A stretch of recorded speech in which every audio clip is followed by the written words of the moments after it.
L'Évangile de Jean, chapitre 2, et nous allons lire les 11 premiers versets. Jean, chapitre 2, versets 1 à 11.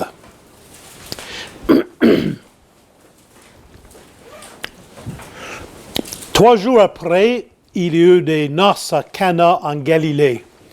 La mère de Jésus était là, et Jésus fut invité aux noces avec ses disciples.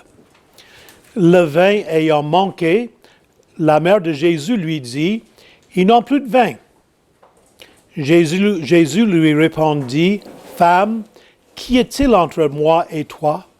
Mon heure n'est pas encore venue. » Sa mère dit au serviteur, « Fais ce qu'il vous dira. » Or, il y avait là 6 vases de pierre destinés aux purifications des Juifs et contenant chacun 2 ou 3 mesures.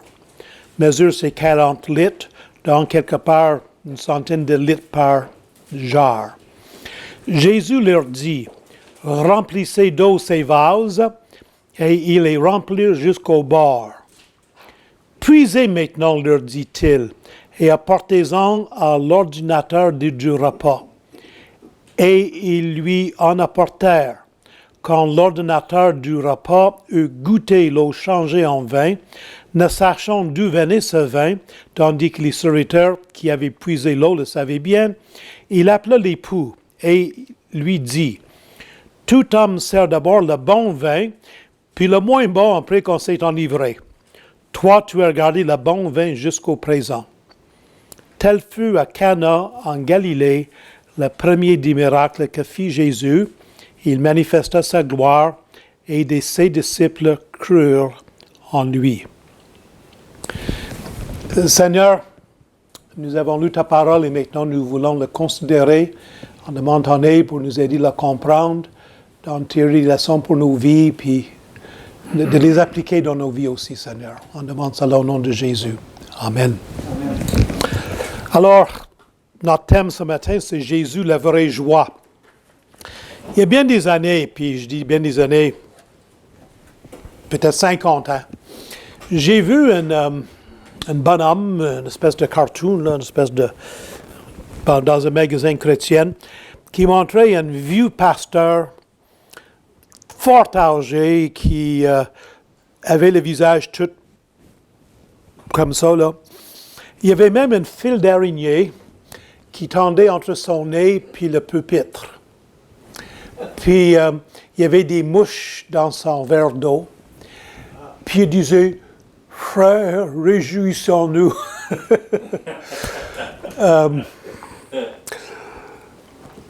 Bien, Jésus est la vraie joie. Nous allons regarder d'abord l'introduction, nous allons regarder le problème, la solution, la leçon pour nos cœurs et on va tirer des conclusions. Commençons par l'introduction. Vous savez que la joie, c'est un thème qui revient souvent dans les Écritures. Beaucoup de jeunes pensent que les chrétiennes, ça doit être triste, puis pas content, puis marabout, puis jamais avoir du fun. Mais les Écritures sont remplies de ce thème-là. Je vous donne quelques exemples. Dans Psaume 32, nous lisons « Juste réjouissez-vous en l'Éternel et soyez dans l'allégresse. Poussez des cris de joie, vous tous qui êtes droits de cœur. » Dans le Psaume 16, tu me fais reconnaître le sentier de la vie, il y a d'abondantes joies devant ta face, des délices éternelles à ta droite. Dans Jean 15, Jésus dit à ses disciples, « Je vous ai dit ces choses afin que ma joie soit en vous et que votre joie soit parfaite. » Et dans Galates 5, 23, l'apôtre Paul enseigne, puis dit, « Le fruit de l'esprit, c'est l'amour, la joie, la paix. » La joie. Alors, quand les personnes de ce monde nous regardent au travail, nos voisins, notre famille, tout cela, une des choses qui doivent nous caractériser, c'est la joie. Puis, depuis 2-3 semaines que je prépare ce message, le Seigneur m'a montré que peut-être que je n'ai pas beaucoup de joie dans ma vie. En tout cas, ce n'est pas manifesté. Jésus est dans la ville de Cana. Alors, Cana se trouve peut-être environ 40 000 au nord de Nazareth, sur la route entre Nazareth et Capernaum. Si tu regardes une carte, vous verriez que Capernaum est une ville qui est au nord, sur le lac de Galilée. Nazareth est au sud. Puis, vol d'oiseau, c'est pas tellement loin. Mais mon épouse et moi, on a fait ce chemin-là au mois d'avril. Pardon? Février? En tout cas, je ne sais pas quand. Puis, c'est comme ça, puis c'est comme ça. Hein? Alors, en marchant à pied, c'est 40 kilomètres. Mais souvent, les mariages sont célébrés le mercredi là-bas. Chez nous, c'est le samedi. Là-bas, c'était le mercredi. Et c'est donc ces événements, c'est seulement 3 jours après que les disciples ont été appelés. C'est vraiment au début du ministère du Seigneur. Puis, il faut se rappeler que pour les Juifs, le vin était le symbole de la joie. Pour les Juifs, le vin symbolisait la joie. Et par exemple, dans Psaume 104, on lit « Le vin qui réjouit le cœur de l'homme et fait plus que l'huile resplendir son visage. » Les rabbins, et ici j'ai une citation du Talmud, les rabbins disaient ceci, le vin donne de la joie et symbolise la joie. Quand je bois le vin, je dois penser que j'expérimente la joie divine de la présence de Dieu et la joie sainte du sabbat. C'est comme ça que les rabbins pensaient de la joie. Maintenant, à ce mariage-là, à la porte du local, il y avait 6 jarres de pierre, chacune qui contenait 100 litres d'eau. Pour ceux qui sont comme moi, qui pensent en gallons, 20 gallons canadiens, 25 gallons américains d'eau dans chacune de ces jarres-là. Et cette eau-là ne servait pas à boire, mais il servait à la purification cérémonielle des invités. Alors, un Juif, avant de manger, en rentrant dans une maison, il tendait ses mains, on versait de l'eau sur leurs mains, on l'essuyait, puis ils étaient purifiés.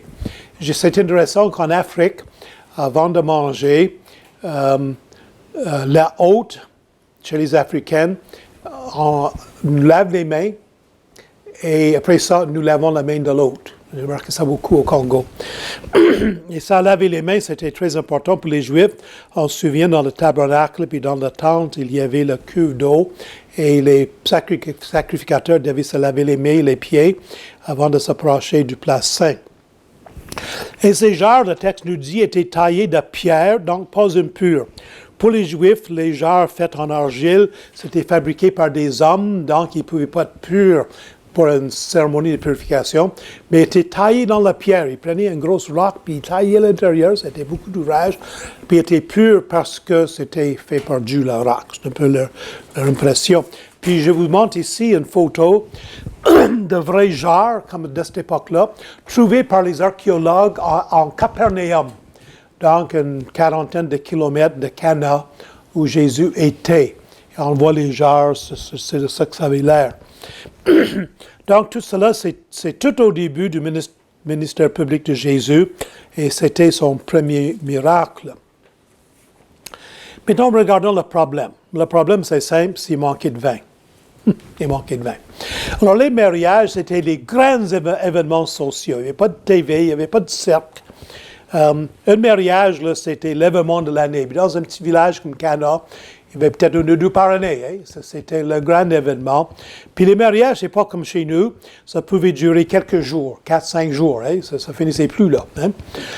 Puis l'hospitalité de la famille du marié, c'était le statut social. Vraiment, là, on pouvait épargner pendant des années pour pouvoir faire un grand festin lors du mariage. Puis manquer du vin, c'était un désastre. Pendant tout le restant de la vie du marié et de ses parents, tout le monde dirait « Ah, lui, c'est lui qui a manqué du vin au mariage. » Il y avait dans la marine britannique, dans le temps des guerres de Napoléon, un fameux amiral qui était très, très reconnu pour ses batailles qu'il avait gagnées, tout cela. Mais quand on parlait de lui, on disait qu'il avait le mal des mers, même avant que le bateau sorte de la port. Hein? Et c'était sa réputation. C'est lui qui a toujours le mal de la mer. Hein? On ne parlait pas de ses batailles, on ne parlait pas de ses exploits, de son leadership. On parlait qu'il avait le mal de mer avant d'aller sur la mer. Hein? Alors voilà, ça a été un désastre. Même la famille de la fille pouvait poursuivre en justice la famille du marié pour quelque chose comme ça. C'était tellement important. C'était un désastre. Ça, c'est le problème. La solution. Bien, Jésus fait remplir jusqu'au bord les 6 jarres. On se souvient que ces jarres-là avaient de l'eau pour purifier les invités. Les invités étaient arrivés, on s'était servi de l'eau pour laver leurs mains, peut-être leurs pieds, je suis moins certaine. Alors, ils sont vides. Jésus fait remplir les jarres d'eau jusqu'au bord. Puis, sans cérémonie, il change l'eau en vin. J'aime beaucoup le fait que quand Jésus a fait des miracles, il n'y avait pas d'huile sainte, puis il n'y avait pas de guenilles, puis il n'y avait pas de cérémonie, puis il n'y avait pas de toucher la tête de la personne. Puis il y en a des télévangélistes américains, là, ils touchent le front de la personne tombe à terre. Il n'y avait rien de ça. Il n'a pas dit un mot magique. Il a fait en privé. L'ordonnateur du festin, ou le maître de cérémonie, comme on dirait au Québec, là, il ne savait même pas ce qui s'est passé. L'époux ne savait pas, l'épouse ne savait pas qu'est-ce qu'il avait fait. C'est seulement les serviteurs qui avaient puisé l'eau qui l'avaient vu. Il ne fait pas un grand drame, ce n'est pas public, c'est tout privé, c'est tout simple. Il change l'eau en vin. Puis il fait approuver le vin par l'organisateur des festivités, puis le vin est considéré comme étant d'une qualité supérieure. C'est ce qui est fait comme miracle. Puis remarquez que c'est vraiment du vin, pas du jus de raisin. Vous savez que je viens des pays, des provinces anglophones, et j'ai été élevé dans une famille remplie d'alcooliques. J'ai des frères, mon père, mes beaux-frères, toute une gang d'alcooliques. Dans le Marine, c'est beaucoup d'alcool. Je déteste l'alcool, je ne prends pas de vin moi personnellement. Il y a des personnes qui vont dire que Jésus n'a pas fait du vin, il a fait du jus de raisin. Mais au verset 10, on utilise le mot enivré. Puis on dit qu'on sert le pas bon vin à la fin quand les gens sont tellement ivres qu'ils ne savent pas de différence. Hein? Puis il y en a qui vont jouer longtemps sur le mot grec, oinos, puis ils vont dire oinos veut dire jus de raisin, ça ne veut pas dire vin. Jus de raisin, pas de vin, excuse. J'ai dit raisin, excuse-moi. Il est marqué sur la date de jus de raisin. Ah. Et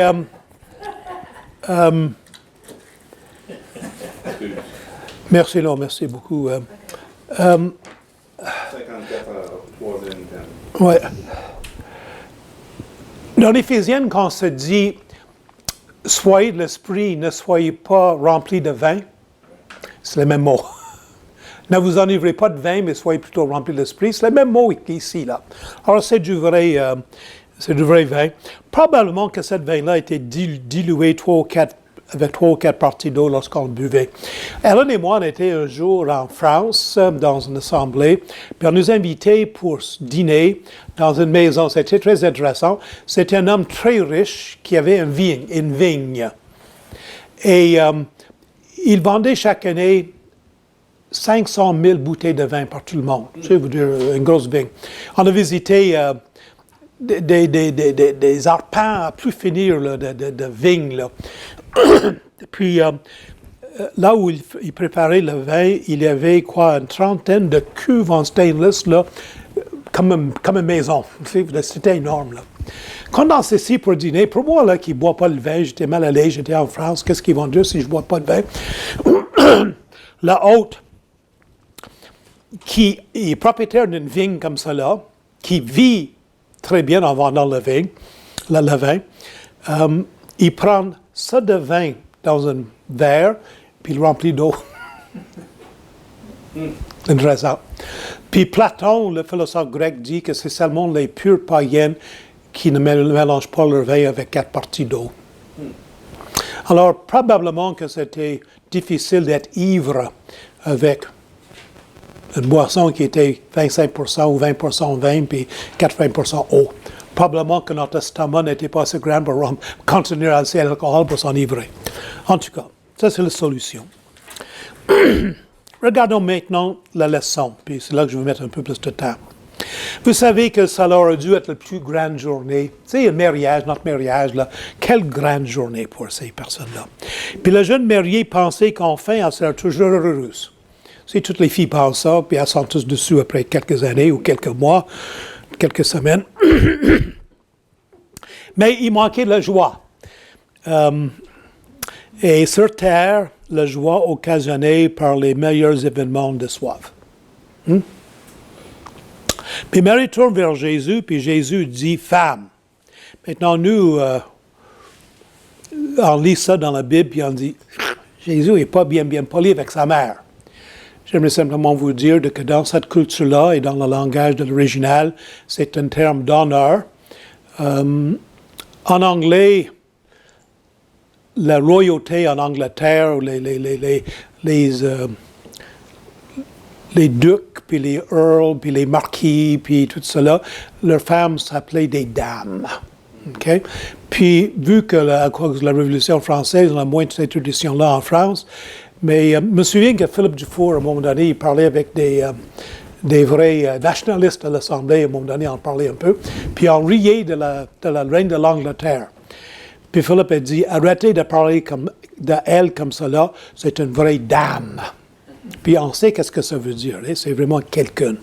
Et le mot femme ici, c'est un terme d'honneur, et même si ça paraît un peu presque impoli en français, c'est pas ça dans l'original. Puis Jésus répond, mon heure n'est pas encore venue. Puis il faut se rappeler que dans les évangiles, quand Jésus parle de mon heure, ça parle toujours de sa crucifixion. OK? Maintenant, Keller suggère 4 réactions quand les choses ne nous donnent pas la joie espérée. 4 réactions typiquement humaines qu'on trouve tous chez nous.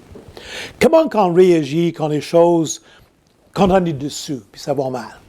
Bien en plus blâmer les choses. Je me suis marié, ça va mal. La faute, c'est le mariage. C'est une des raisons que la majorité des couples au Québec sont à côté, ils ne sont pas mariés. Hein? Dans ma rue, j'essaie de regarder ceux qui sont mariés, ceux qui ne sont pas mariés, puis la plupart ne sont pas mariés, je peux vous le dire, vous le savez comment que c'est. Puis une des raisons, c'est qu'on regarde les mariages avec un taux de divorce qui dépasse 50% dans les premiers 5 ans, ils peuvent bien ne pas croire au mariage. Vous comprenez, là? Alors on blâme les choses. Ou on blâme nous-mêmes. Je ne suis pas bon, je suis pourri. Charlie Brown disait... personne m'aime, je ne m'aime pas moi-même, je vais manger des vers. C'est bon, c'est ça. On blâme soi-même. Puis, des fois, ça finit en dépression, des fois, ça finit par le suicide même. Hein? Le troisième, c'est qu'on blâme l'univers. L'univers est mal fait, le monde est mal fait, le système est mal fait. Tout est mal fait. Ou quatrièmement, on peut parler des vraies choses puis dire qu'on peut blâmer notre manque de joie sur notre séparation avec Dieu. Vous savez que les créatures ne sont pas nées avec des désirs qui ne peuvent pas être satisfaits. Le bébé qui pleure. Normalement, un bébé qui pleure, c'est parce qu'il a soif. Ou bien que ses couches ont besoin d'être changées. Ou bien qu'il y a des coliques, puis il faut le frapper sur le dos, je ne sais pas faire quoi avec. Un bébé qui pleure, il pleure parce qu'il y a une solution qui est donnée par Dieu dans la création pour cette pleure-là. Le canard qui, dès qu'il est né, dès qu'il sort de l'œuf presque, il veut nager, puis ce désir de nager qui est donné par Dieu, cet instinct-là, il y a une solution pour ça, c'est l'eau. Les désirs sexuels, mais Dieu a donné le sexe. Tout désir que nous avons, qui ne peuvent pas être satisfaits, non, les désirs que nous avons peuvent être satisfaits par la création des dieux. Les désirs que nous avons ont été donnés par Dieu, ils peuvent être distorsionnés, mais ces désirs-là ont une solution. Et s'il y a des désirs dans mon intérieur que rien dans ce monde peut satisfaire, puis ça arrive, on sait que c'est vrai ça, c'est parce que j'ai été créé par d'autres mondes. Hein? Et quand il manque de la joie dans ma vie, la réponse est dans ma relation avec Jésus. Puis notre problème, comme non-croyante et comme croyante aussi, c'est qu'on cherche la joie ailleurs que là. Puis il y a des choses qui peuvent nous donner une joie temporaire, il y a des belles choses sur la terre, mais ça ne donne pas la vraie joie qui satisfait. Vous savez que beaucoup rejettent la religion, le christianisme. Bon, ça nous culpabilise. J'ai des personnes dans ma vie qui disent « Oh, vous voulez juste me culpabiliser. » La religion, le christianisme, ça enlève le fun dans la vie. On ne peut pas swinguer, ça c'est le bon mot, là. Je veux swinguer. Là. Bon. Ça leur rend la vie plate. Pour vous, c'est le prix à payer d'avoir une vie plate comme ça pour éviter la condamnation éternelle. C'est comme ça qu'on le regarde. Puis remarquez que le premier miracle que Jésus fait, il restaure la joie. Le premier miracle, ce n'est pas de guérir malade, ce n'est pas de ressusciter un mort, ce n'est pas de nourrir une foule, ça aurait été tout spectaculaire. Tranquillement, dans une petite foule, dans un tout petit village, sans que personne ne le voie beaucoup, il fait un miracle pour restaurer la joie. Son premier miracle, c'est de faire 600 litres d'excellent vin.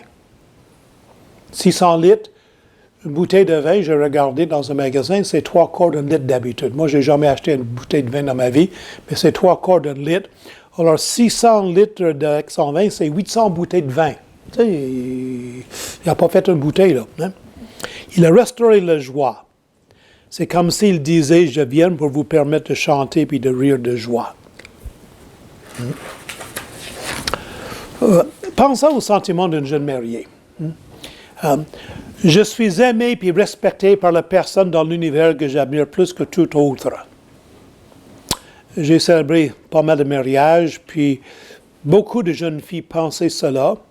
Certaines se sont mariées pour d'autres raisons, mais on espère que les filles qui se marient pensent ça. Elles pensent qu'aujourd'hui, à ce mariage, la personne que j'admire tant devient mienne.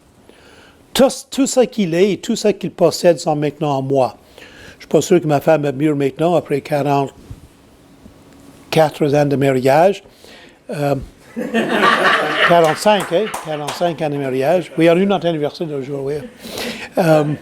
Mais je peux vous dire que tout ce que je possède est à elle.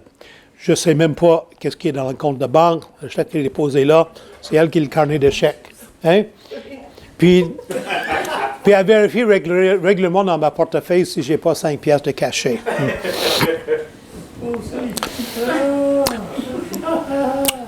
Pensons au sentiment d'un jeune marié. Mes amis sont ici, puis ils regardent. Leur coupe de joie est remplie par mes bénédictions. Quelle grande journée! Mais ça, chers amis, c'est juste une petite indication de ce qui arrivera au noces de l'agneau. Déçu par la vie? Divorcé? Je ne suis pas marié et j'ai plus d'espoir. Mon mariage n'est pas ce que j'avais rêvé. Bientôt, tu vas faire le deuxième des réactions que Keller mentionne. Tu vas peut-être blâmer l'institution du mariage, hein? Ça va mal.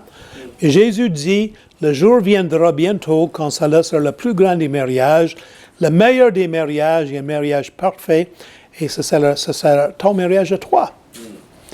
Mais cela arrivera seulement si Jésus passe par son heure. Il dit, mon heure n'est pas encore arrivée. Le foule au mariage danse et chante, ils ont le vin maintenant, les 600 litres de vin, ils sont dans la joie. Mais Jésus sait que le seul moyen de vraiment donner cette voix permanente, de façon permanente, c'est qu'il va passer par son heure.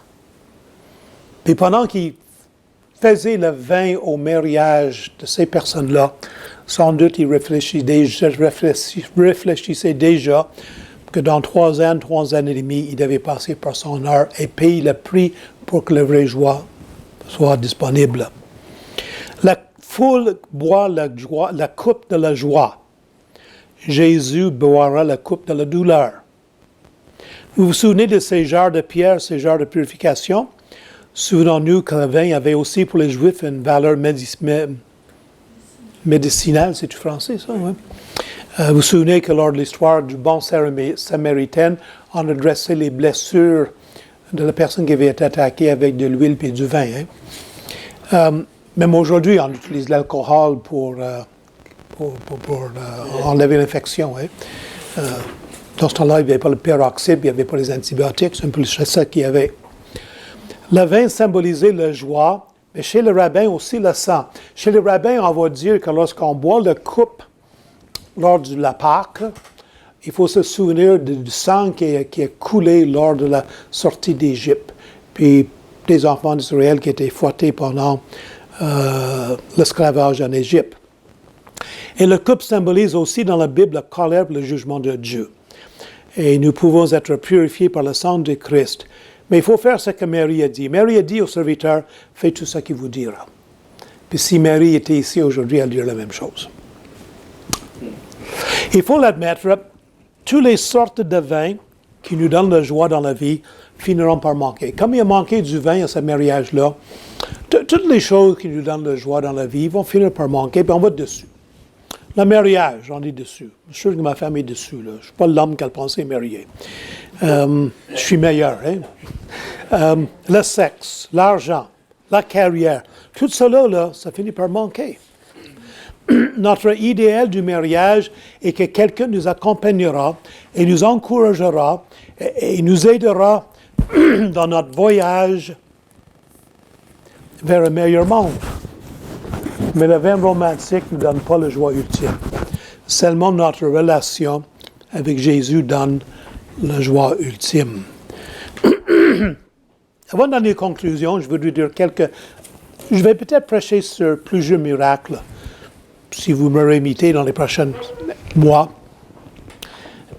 Je suis en train de préparer une série de messages sur les 8 miracles dans l'Évangile de Jean.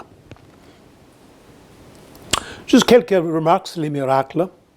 D'abord, n'oublions pas que les miracles, c'est 3 époques dans la Bible concentrées. Tu peux lire le livre de Genèse, puis il n'y a pas eu des personnes qui ont fait des grands miracles. C'est vrai que Sarah a conçu Isaac à l'âge de 80 quelques années, 90, 95 ans, je ne sais pas. Un miracle individuel comme ça, Dieu en fait aujourd'hui aussi. Mais des événements marqués par beaucoup de miracles, on le voit dans le livre d'Exode, quand Dieu veut sortir les enfants d'Israël de l'Égypte. Là, pendant la période de Samuel, puis de David, puis de Salomon, pas de miracle. Pas de miracle. Puis là arrive l'époque d'Élie puis Élisée. Puis une époque de miracle encore. Mais après qu'ils sont morts, il n'y a plus de miracle. Jusqu'à ce que Jésus arrive, puis une période de miracles, puis ses disciples. Puis avec la mort des disciples, la mort des premiers apôtres, c'est très, très clair qu'il n'y a eu plus de miracles pendant les églises depuis que les apôtres sont morts.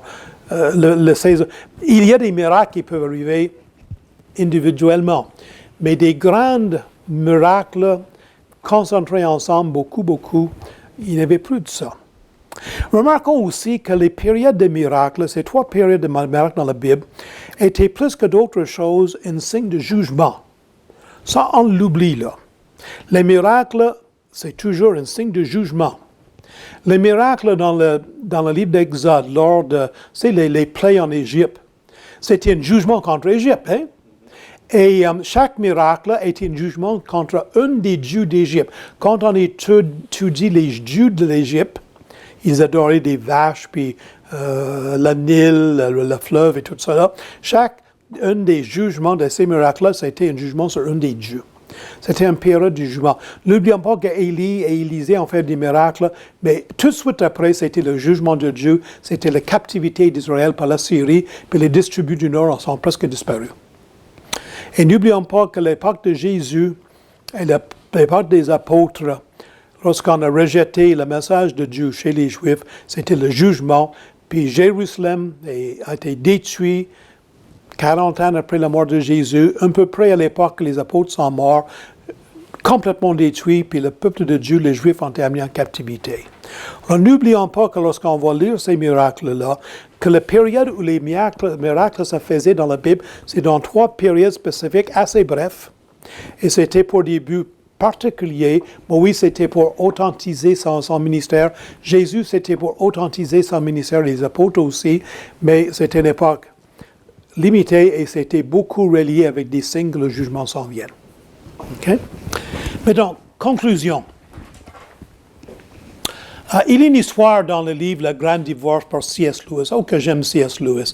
Dans cette histoire-là, on donne une image après la mort, il y a du monde qui... c'est juste une image, là. Ils sont en train de marcher pour savoir s'ils vont aller en haut ou en bas. Puis il y a un gars qui s'approche du ciel, puis on l'invite pour rentrer au ciel. Une des personnes du ciel l'invite pour rentrer. Puis le gars dit, oui, mais j'ai un rat sur mon épaule, un rat, une grosse souris, un rat sur mon épaule. Puis on ne me laissera pas rentrer sans cette rat-là. Avec cette rat-là, on ne me laissera pas rentrer au ciel. Je vais aller à l'autre place. Puis le gars au ciel dit, mais enlève-les le rat. Enlevez le rat. Je ne suis pas capable. Pas capable. Ça, c'est l'histoire de Lewis. C'est un peu une parabole, un algorithme. Le gars dit, je vais te l'enlever. Oh, m'enlève-le pas. Puis le rat dit au gars, si tu m'enlèves, si tu me détruis, tu seras plus heureux. Le gars dit, je ne pourrais pas être heureux au ciel si je n'ai pas le rat sur mon épaule. À un moment donné, le gars qui est déjà au ciel, il arrache le rat, puis il pile là-dessus, puis il tue. Puis le gars, il sourit, puis il rentre au ciel. Vous savez, quand on renonce à quelque chose pour Dieu, il nous le repaie avec l'intérêt composé au festin. Et la joie, c'est dans la personne du Seigneur. Et arrêtons donc d'essayer d'avoir la joie par toutes sortes de choses ici-bas dans la terre. Écoute bien, on a beaucoup de choses pour se réjouir, là, beaucoup. Mais la vraie chose, c'est que nous sommes créés pour avoir cette relation avec Jésus-Christ. Puis quand on ne la développe pas, puis quand on ne la vit pas, on n'a pas de joie dans la vie. Rappelons-nous des paroles de Marie. Faites exactement ce qu'il vous dira. Puis des fois, il faut enlever des rats sur l'épaule, puis il faut les détruire. En conclusion, je lis des versets qui sont tirés d'Ésaïe 25. L'Éternel des armées prépare à tous les peuples sur cette montagne un festin de mets succulents, un festin de vin vieux, de mets succulents pleins de moelle, de vin vieux, clarifié. Et sur cette montagne, il anéantit la voile qui est sur tous les peuples, la couverture qui couvre toutes les nations. Ça, c'est nous autres, ça. Il engloutit la mort pour toujours. Le Seigneur essuie les larmes de tous les visages. Il fait disparaître de toute la terre l'opprobre de son peuple. Car l'Éternel a parlé. En ce jour, l'on dira, voilà, c'est notre Dieu en qui nous avons confiance. Et c'est lui qui nous sauve. C'est l'Éternel en qui nous avons confiance. Puis il termine Ésaïe, verset 25, verset 9. Soyons dans l'allégresse et réjouissons-nous de son salut. Seigneur, nous nous tournons vers toi. Merci que ton Fils Jésus a choisi d'opérer son premier miracle en donnant la joie lors d'un festin, lors d'un mariage. Et nous anticipons le festin du noce de l'agneau, où nous serons là comme l'épouse de Christ. Et notre joie sera comblée pendant l'éternité. Mon Seigneur, nous avons tellement d'ambition, tellement de choses, tellement d'activités, tellement de distractions. Donne-nous, Seigneur, à trouver notre joie, à puiser notre joie, à chercher notre joie dans notre relation avec Jésus. Nous demandons cela en son nom précieux. Amen.